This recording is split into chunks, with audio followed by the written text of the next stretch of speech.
Yaskawa.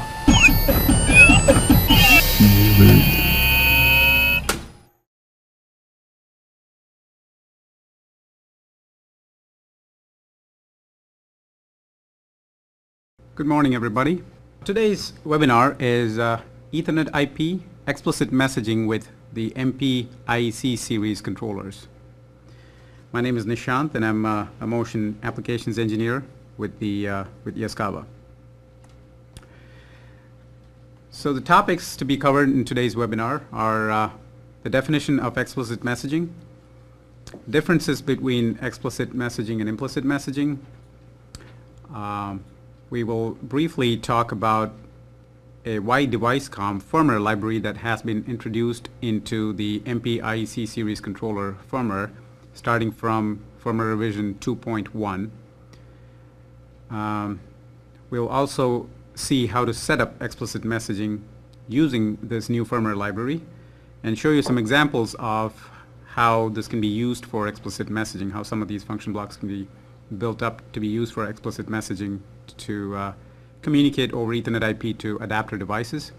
And finally, we will talk about a function block that has been created in the mold of the Allen Bradley MSG function block that is used for explicit messaging in RS Logix. Start off with a definition for EtherNetIP. EtherNetIP basically shares a common network, transport, and application layer that is with control net and device net. Some of you might know that. So you can see that the application transport layers and the user layers for EtherNetIP are shared by device net and by control net. And on top of that, EtherNetIP makes use of standard Ethernet and TCP/IP technology to transport the CIP communication packets. All these communication packets are basically transported using Ethernet and TCP/IP protocol.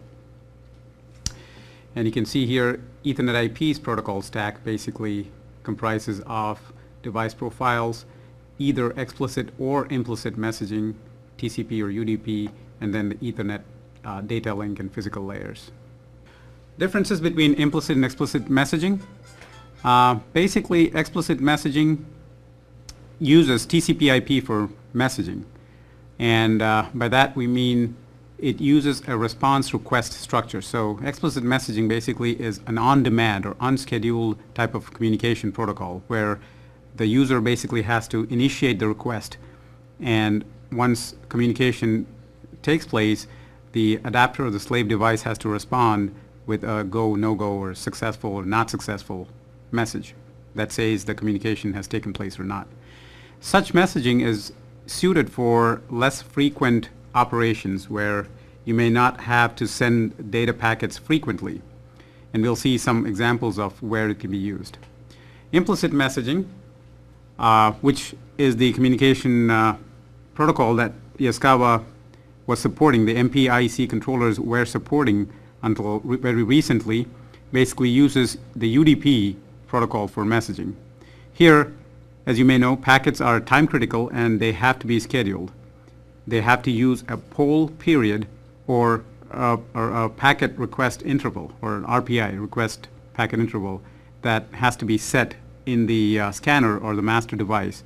And basically, this is suited for frequent operations. If you have communications that need to take place at a certain frequency or very frequently, you have to use implicit messaging. Another advantage of implicit messaging is that these packets are usually multicast.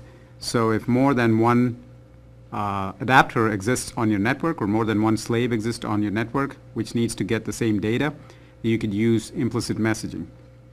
Explicit messaging, on the other hand, is pointed at one particular adapter device. Some examples of using explicit messaging. Explicit messaging can be used to send a CAM table from a PLC to a motion controller, for example. Some of you might have done that already with the MSG function block on an Allen Bradley controller using RS Logix. That is an example of using explicit messaging with on the Allen Bradley platform. MSG function block, as you can see here, can be used to send data whenever the application program requests data to be sent. Sending a CAM table, for example, is one example of such a transmission. CAM tables do not have to be sent frequently. They're sent once during setup, and then you don't do that communication until the part has to be changed or the CAM table has to be changed. Another example is changing a job in a vision system, for example, camera systems. If you want to change the setup of what you're trying to do or change the resolution or any kind of setup change, you do that for individual parts or products. Setting ranges in encoders or even reading firmware or software versions on slave devices. These are examples of where you would use explicit messaging. So these are non-frequent data requests or non-frequent communication pings that are used. Implicit messaging, on the other hand, can be used for very frequent data monitoring, for example, sensors, interfacing with HMIs where you need to be talking with HMIs very frequently, or if you have multiple consumers on the network, multiple slaves on the network. Another example where you would be using implicit messaging is for monitoring the health of the communication between the two devices, heartbeat monitoring. You need to be talking to the slave device pretty frequently, so heartbeat monitoring would imply you'd have to use implicit messaging. And these screens, these snapshots basically show you the differences on the RS Logix software of how explicit messaging is used in RS Logix. The screen on the left here shows you the MSG instruction in RS Logix and the MSG configuration in RS Logix, where you would use explicit messaging to communicate. And on the right, you see the implicit messaging configuration screen where the slave device would be set up using an IP address, the assembly instances, sizes, and a configuration if required. The differences here, as you can see, if you're using explicit messaging, you basically would be defining a few more attributes to the messaging protocol. You would have to set up a service type, service code, instance number, a class number, an attribute number, and then set your source or destination as required. So you can see that there are a few more parameters to be set up in explicit messaging compared to implicit messaging, where you just need to point to the adapter device and give it the connection parameters, as you can see here. So far, the MP2000iec controllers have supported implicit messaging from the hardware configuration page. And here's a comparison of how it was done or how it is done on an RS Logix platform. And the screenshot at the bottom basically shows you how it's done in MotionWorks IEC hardware configuration. You can see the similarities like we just discussed in the previous slide. On RS Logix, you have to basically give out the IP address of your adapter or slave device and then specify the connection parameters, input assembly, output assembly, and configuration if required. In MotionWorks IEC, the format is similar. You set up your adapter device and set up your input, output assembly devices and configuration assembly if required. So this is implicit messaging, and this is a comparison between how implicit messaging is done on RS Logix and implicit messaging is done in MotionWorks IEC. Now, moving into explicit messaging with MotionWorks IEC on the MP2000iec series controller, we can basically look at explicit messaging to be a four-step process. First step is to prepare a socket. The second one is readying a session. The third one is preparing the data, configuring the data, and sending it. And the fourth one is unregistering the session and closing the socket. And there are a few steps that each major step, there are a few minor steps within each major step.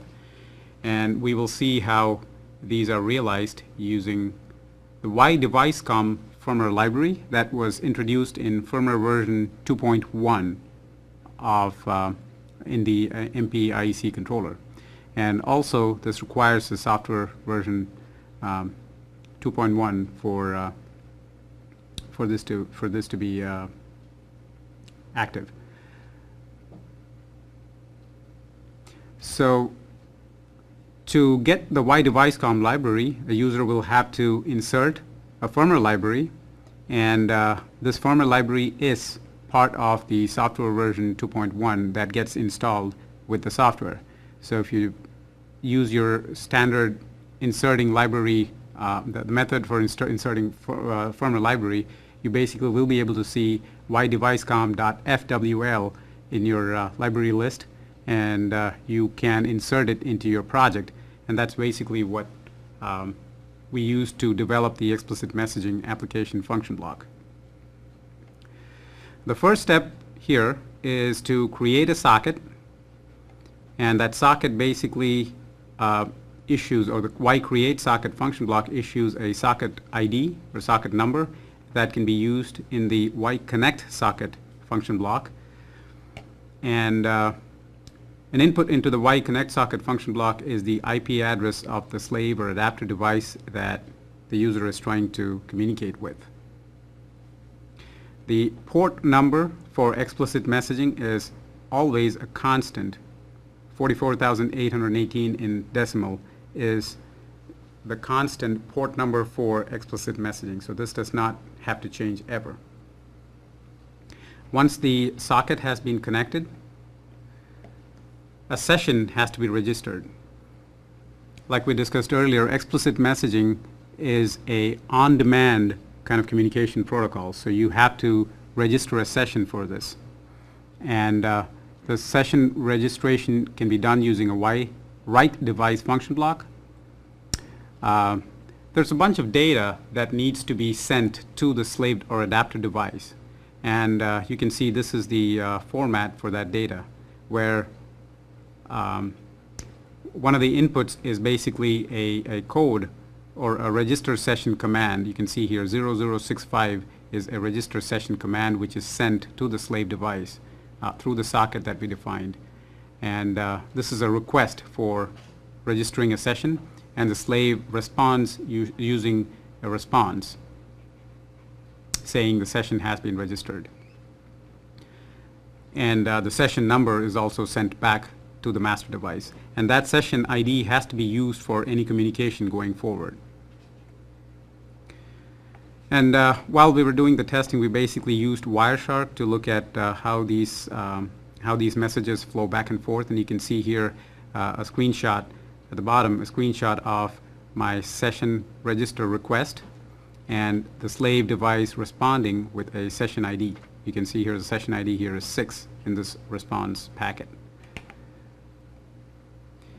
And if you look at the data in detail, the data that is sent over EtherNetIP, or sent over as part of the EtherNetIP packet, is it's pretty involved. You can see here that the data is only at the very bottom. This is the data, 128 bytes worth of data. It's at the very bottom here in the blue box, and all the other packets or all the other header segments are configuration parameters that need to be set up for successful communication over explicit messaging. And here's an example of one of our tests where we were creating those header data types or header parameters which needed to go in there. That involves various elements like the length of the data you're sending in, the status bits or status bytes, and we figured that there are certain variables that will have to be input by the user every time explicit messaging is being used.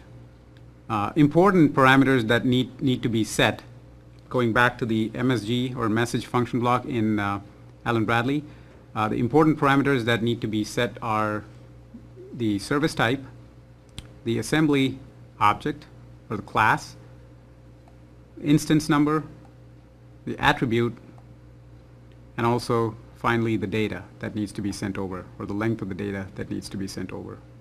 Once the data is sent, the data here is sent basically using the YWrite function block, and the response from the slave device, whether it was successful or not, is read using the YRead function block. And here you can see a response coming back from a slave. This is again a Wireshark screenshot of a successful response that comes back from a slave device, which says the explicit message that was sent over was successful. Now, after the data has been sent, remember that explicit messaging is an on-demand kind of protocol, so you do not have to constantly stream data or constantly send data at a fixed frequency. You send packets of data, and then you basically sit still for a while until next set of data has to be sent.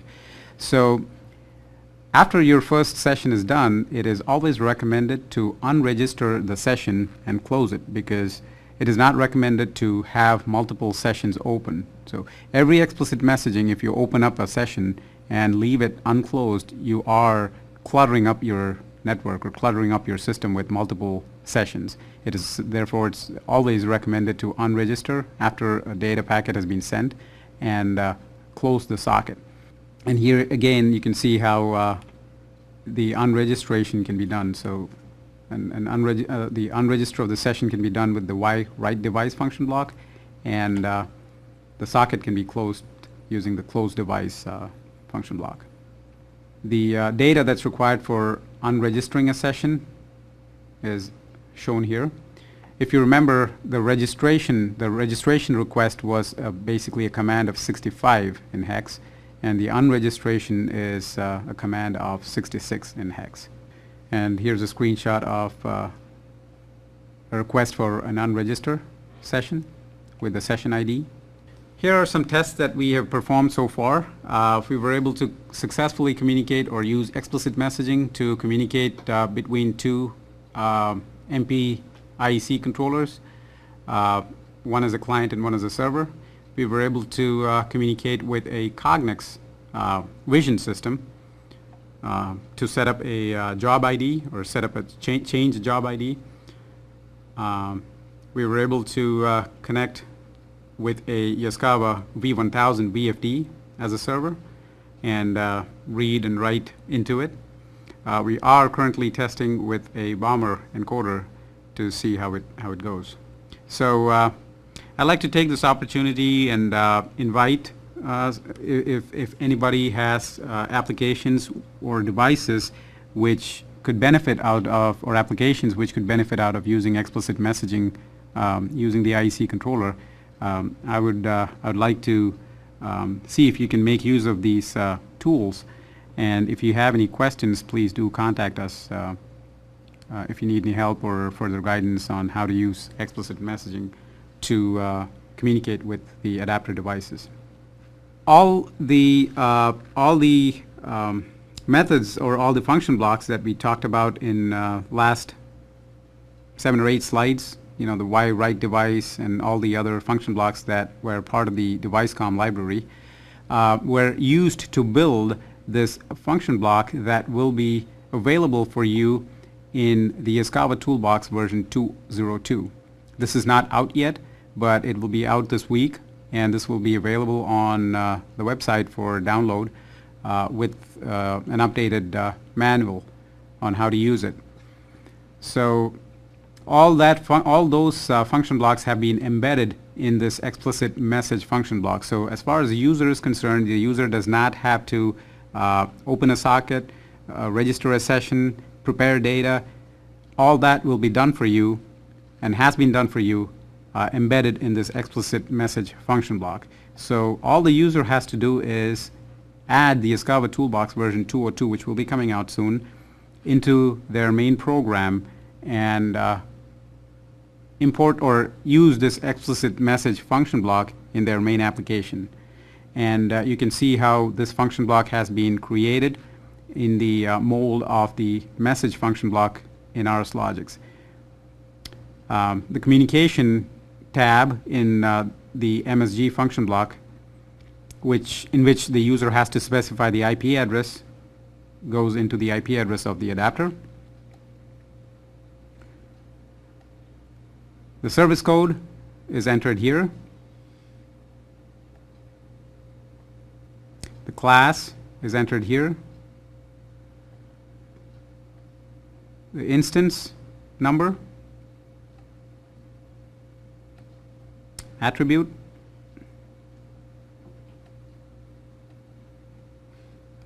source length of the data that is being transmitted, the source element or the array or structure that is being sent across, and in the case of getting or reading data back, it's basically the destination that has to be specified, the destination data that has to be specified. So this function block essentially mimics whatever the MSG or message function block in the RS Logix platform was doing. So this is all the user has to do to get explicit messaging functionality in the IEC environment. Here are some troubleshooting tools that can be used if there are any problems, or if you think communication is not being established, or if the data you're sending is not going across, and you want to troubleshoot any of these, troubleshoot your application, troubleshoot communication. Some of the tools that will come in handy, the first one, Wireshark. This is a free downloadable software. Most of you might have it on your PCs, but this is something that comes very handy and has helped us do a lot of this work. So Wireshark is very, very important to look at and sniff data packets over the Ethernet cable and see what kind of communication is going on. We would also need a hub for the Wireshark data to be valid, or to be able to sniff at the data. And remember, just a switch is not good enough. It has to be either a managed switch or a hub. I know these are difficult to come by these days, but if you have a hub, please hold on to it dearly. We need either a managed switch or a hub for Wireshark data to be valid.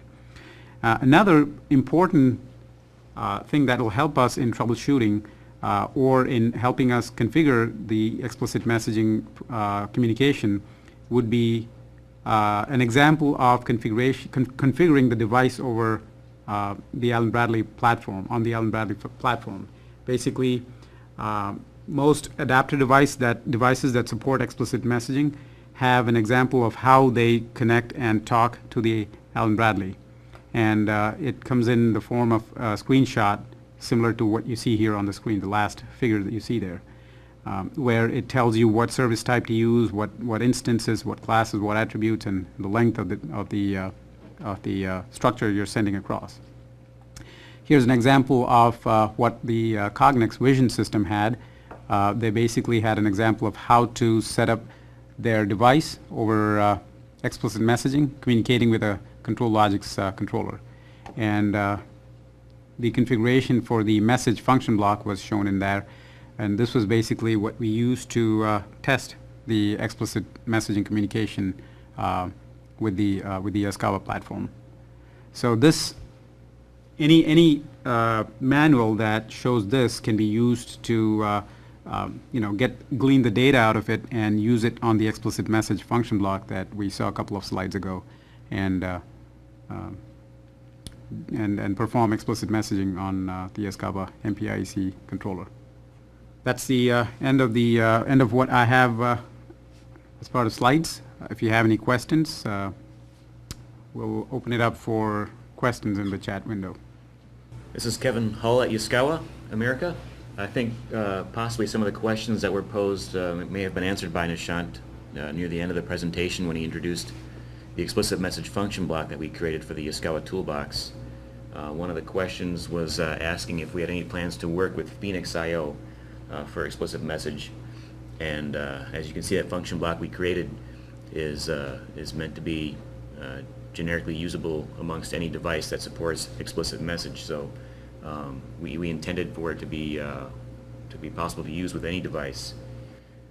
There was another question asking if it's possible to use this to take position points and motion commands from a custom PC software. And while I do think it is possible, I think there's better ways to do that. that you can use the same YDeviceComm library and make any protocol you want, or send ASCII strings to the IEC controller, and that would really eliminate the need to go through the exercise of making an explicit message connection on both the PC software and in the IEC controller. So that would be maybe a more direct route to sending that kind of data from a PC application. And another question was, what is the minimum controller firmware or MotionWorks IEC software required to use these features? And that is version 2.1 for both firmware and software, which came out in January of this year. Just with the caveat that this function block we created for the toolboxes is not released yet, and that'll be coming in the Yaskawa Toolbox 202, which incorporates those features required of that software and firmware level. I don't think there was a question here. Have we tried to communicate with an Allen Bradley control Logix? And we have, using the implicit message built-in feature for many years now, but we haven't yet tried this new function block to send an explicit message. I'd like to clarify that this function, explicit messaging, is typically used by scanners or master devices to talk to adapters that support explicit messaging. So, this is not meant for use if the IEC controller is a slave. If the IEC controller is a slave, the message function block in the Allen Bradley, if it's a slave to the Allen Bradley controller, or an adapter to the Allen Bradley controller, then the message function block has been tested with RS Logix and it works fine. But this explicit message function block that we talked about today is specifically used when the IEC controller is the scanner or the master in the communication protocol. We have not tested it trying to send data to any Allen Bradley controller being used as a slave. Typically in most configurations I've seen, the Allen Bradley controller is the scanner or the master, and if it uses a message a message function block to talk to the IEC controller, it has worked, and it is and that's basically what we use to test this or to see how the data is being transmitted. There's another question whether this can be used with MotionWorks IEC Express. This function block was created in MotionWorks IEC Pro version 2.1, but yes, this can be converted into MotionWorks, or this can be made to work in MotionWorks IEC 2.1 Express. We have not created this function block in Express yet, but it can be converted, or it can be put in Express, and we will have that ready as well.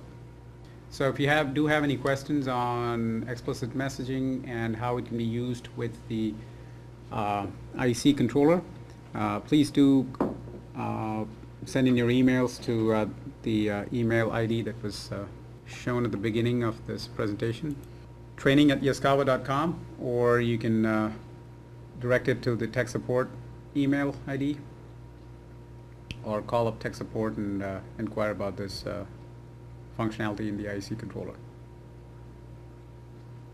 Thank you.